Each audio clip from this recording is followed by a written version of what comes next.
My name's Mick Puche. I'm an health and safety rep for the Glenelg Shire. I represent the Hayward Depot in the Works department. There's about 14 people that I represent. We do a lot of the roadworks, vegetation, line marking, any call-outs as far as trees down over roads and operating the plant. It's pretty magic work we do, yeah.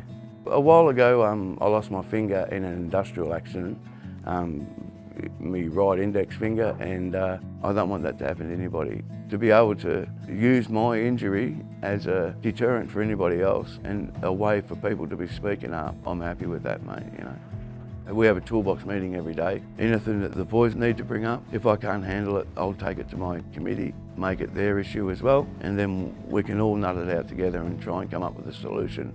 Really rewarding with being able to mingle with them other representatives and to bring up issues as they come along and to be trying to work through them as a group.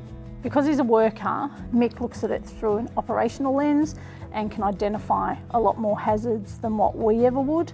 Encourage the rest of the team to report, which they do.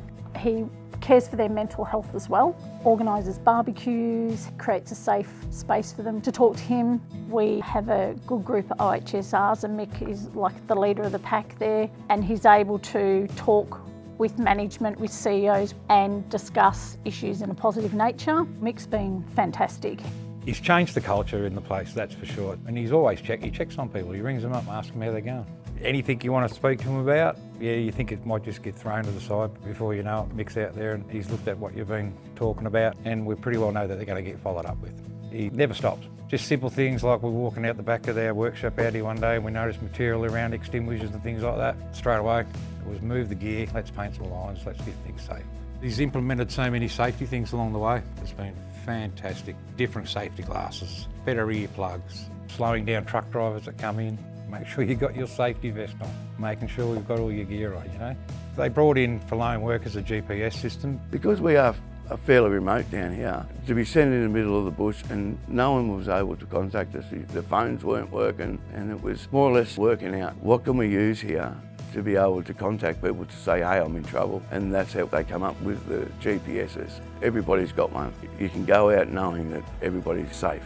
I operate the jet patcher road patching machine, and one of the issues was the emulsion tank was a really dirty job to be able to be cleaning up, and we were never to know whether that unit was actually in operation because we could never see the lights, you know, they're faced the wrong way. But just getting those lights turned around to face us, we got the inline filter put in, we got the valves fitted with danger tags. So if they're closed, your danger tag goes on and you can work on it. Just made it cleaner and safer.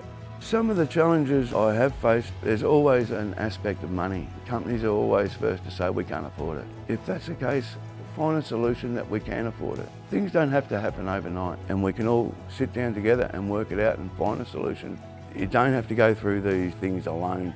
You should have a representative with a common goal, and that's a safe workplace, mate, yeah.